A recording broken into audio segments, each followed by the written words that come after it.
This Viking knit bracelet is so easy to snap on with its magnetic clasp. Hello live wires, Heather Boyd Wire here, and today we're making a beautiful beaded Viking knit bracelet using the artistic wire wooden mandrels and the artistic wire draw plate. I'll show you how to attach short lengths of wire to make a longer chain and how to add the magnetic clasp. I'll also show you how to track your Viking knit projects so you'll know the right length of wire and dowel sizes to make the perfect bracelet. So without further ado, let's get wired. Today's featured live wire is Julie. Congratulations, Julie, on winning Live Wires for the Win Season 5 and for becoming the next top live wire for 2026. I will link up a playlist of the episodes in the description below the video and also link up the Facebook page where you can stay tuned for call for entry for Season 6. For this Viking knit bracelet, I am using the 0.37 inch mandrel from the Artistic Wire Wooden Mandrel set, and I'm wrapping the end with some masking tape, leaving it half on and half off the mandrel. Be sure to push it down and then you can get some straight pins and push the first one straight across and then the second one and the third one so they're evenly spaced. I'm going to use 26 gauge artistic wire. I will link up the Viking knit project tracker where you can track your measurements. I'm starting with 30 inches of the 26 gauge wire, and I will start by wrapping it around each pin, leaving a little bit of slack but not too much. We're going to wind it around one by one, going around counterclockwise and bringing it around to the first pin. Once you've completed going around all of the pins, we will start our Viking weave. So we're going to take the end and put it through and pull it gently, trying to get the tension as even as possible. Bring it around, and we're going to continue bringing it through the back towards the front, going from right to left, pulling the wire through gently to continue our weave and keeping the tension as even as possible. We'll keep going around, take the end of the wire, bring it through, just catching that previous loop, pulling the wire, giving it a little tug but not too much. Take your time with it, and it's okay if it's not perfectly even because once you pull it through the draw plate, you're not going to be able to tell. The first time I did Viking knit, I did it incorrectly, but here's a diagram of the correct way to do the knit. Continue going around, doing your weave, taking your time with it.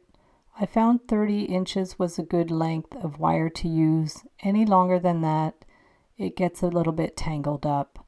And you will see it's quite easy to add a second wire. So we'll keep going around. Here's a little closer up so you could see we go through the back and up the front. Give it a little tug and loop it around. So once we've done a length, it measures about 3/4 of an inch. So I'm going to keep track for future projects. Used was 36 inches, which was still manageable. So we're going to bring the wire through from the back to the front. And then what we're going to do is we're going to take the short end, about an inch or an inch and a half, and we're going to bring it back so it crisscrosses with the last wire. Bring the last wire over top and we'll set it up for our twist. So making sure there's not too much slack, we're going to hold both wires and go twist and twist. You can twist it around about 3 times if you like, and that will attach those wires together. So once you have them twisted together, you could even tighten the twist a little bit with your chain nose pliers. Just one more half twist there. From there we will clip it with our flush cutters, leaving it about 1/8 of an inch long. Now we're going to continue our weave with that longer wire as we did before, going right around to where that attached wire is, and you'll see we're going to tuck it inside the tube. So continue with your weave all the way around, and once you get towards that twisted wire, we are going to continue in the same way, but making sure the twisted wire stays underneath the woven little bits there. So bring it around, see it's just underneath. And once you draw the tube through the draw plate, those little ends are going to be hidden inside the bracelet. This is the easiest way I found to attach wires. There are other methods, but I found this method worked really well. So we'll continue with our knit, and then I'm going to measure it and then add it on my rough paper, and I'll add them all up at the end. I went back to 30 inches. I found it a little more manageable. So we're attaching it as we did before, bringing the long wire to the right, bringing the short wire back, and then we want to crisscross those shorter wires, hold them firmly, and do the twist to attach those two wires together about 3-4 times. Get the chain nose pliers to do another little half twist, then get our flush cutters to clip. Push it right against the mandrel, and we're going to continue with our weave. Jot it down and add some more wire. And we're going to continue until it's the length that you need.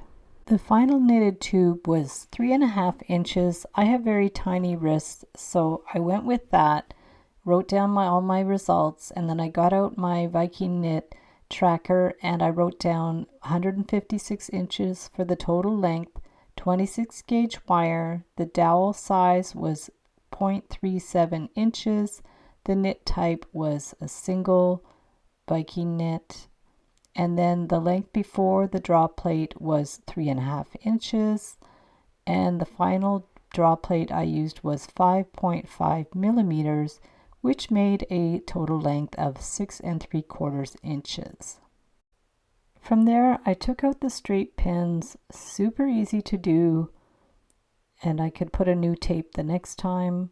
We're going to take the knitted tube off of the mandrel, and I'm just turning the loops perpendicular to the piece, so it's going to be easier to thread the wire through so they don't fray. Once you've done that, we can take the end and thread it through all of the loops to make sure they're held in place. Give the wire a gentle pull so we have them all attached loosely, and we're going to squeeze the end a little bit so we could put it through the draw plate. Start with the draw plate size that the piece will easily go through, and we are going to work our way down smaller each time. You can hold the end with your pliers, and we're going to continue going one by one through the smaller draw plates until it's the size that you want. Now, because my tube wasn't that long, I'm making the bracelet a little thinner, but this is really optional. Whatever size you want to make it is great. They just have different looks depending on the size. And I'm continuing to go until it's on the smallest size that I want, holding it with the pliers and pulling it through. Looks really cool. I'm going to squeeze the end a bit with the nylon jaw pliers so I could put it through an even smaller one. I ended up with the 5.5 millimeter size, and we'll pull it through. The final measure was 6 3/4 inches. I then got the mandrel from the artistic wire coiling gizmo and attached some 24 gauge wire and added a bunch of seed beads, and I'm going to wind them around to make a coiled beaded bead. We're going to go around as many times as you want. You can make this as big as you want. And once you have it all coiled around, we're going to remove it from the mandrel. So slide it off. Some of the beads might slide a bit, and we're going to put the knitted tube through that coil. So center it as best you can, pushing the beads together. We will measure to make sure it is indeed centered, and then holding it firmly in place. We want to push the beads together and then take the end and put it right through that knitted tube to anchor it in place. So pull that wire so there's no slack. Give it a little bend and put it up through the next part of the knitted tube to hold it in place. You can get your chain nose pliers to hold it firmly and give it a good little tug. And then once it's secured on one side, we're going to push the beads right in so there's no slack, holding that coiled bead together, putting the end through the knitted tube, and pull it tight. So that way it's nicely anchored in the center of the knitted tube. Adjust it as you need, and then you can always weave the wire back through those beads to make sure they stay snugly together. This step is pretty open-ended. Just weave it through until you find it's really securely in place. It's almost like sewing the beaded bead onto the knitted tube. Bringing it back and forth, squeezing it as you need,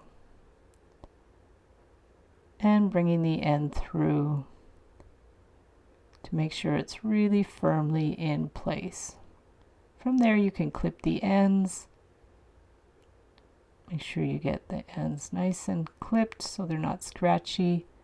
And then I got 6 inches of 20 gauge German style wire, and I wound it around the mandrel to make a coil to go on either side of the beaded bead. Remove it from the mandrel, clip the wires so there's about an 1/8 to 1/4 inch overlap, because we're going to bend those ends in. Add the coil to the knitted tube, pressing it right against the beaded bead. Take the precision pliers and bend that end so it goes right into the tube. Give it a little pinch to make sure it's flat. And we're going to do the same on the other side. Just take the end and bend it slightly so it's firmly held in place. Give it a gentle little pinch, not too much, so it's nice and solid. We'll open up the end of the tube with the round nose pliers so we can add our clasp. Just put the magnetic clasp in there. There's a little loop on the end that we're going to catch with the end of the wire. This was my first attempt to add the clasp, and I wanted it to be embedded right in the tube, and you'll see an alternate method after that actually looks a little more clean. But we're just sliding the end of the wire through the loop that's inside the tube, bringing it through several times to make sure it's held firmly in place. Then we're going to clip that wire. And the second method, I did the same thing. I opened up the tube and put the clasp near the end, but not going inside the tube. We're just going to have the loop go in the tube. And we're going to bring the wire through, catching the top loops of the Viking weave and going through the end loop of the magnetic clasp. We'll go through quite a few times, catching all of the loops of the Viking weave, eventually going through back and forth and around until it's very securely in place and the magnet doesn't wiggle too much. Pull the wire tightly with your chain nose pliers, and once it's securely in place, we're going to clip that end. Do any little adjustments with your pliers. You'll see the first method, the magnet is inside the knitted tube, and in the second method, it's just on the end, and you can see the magnet. It just snaps shut, as you can see, and it's really easy to get on. Just put it around your wrist, and the magnet just clips together like that. Turned out really nice. I really love the style with the beads and the magnet. And here's the finished bracelet. Thanks so much for watching the video. Be sure to give it a big thumbs up and subscribe to my channel for lots more wire art and jewelry making tutorials. Join the Wire Makers Club on Facebook to share pictures of your wire art and wire jewelry. Hop over to the Wire Lady TV channel every Wednesday at 1:30 p.m. Eastern Time, where I troubleshoot new ideas for wire art and jewelry, and I welcome your ideas and special requests. Thanks again for watching, and we'll see you the next time.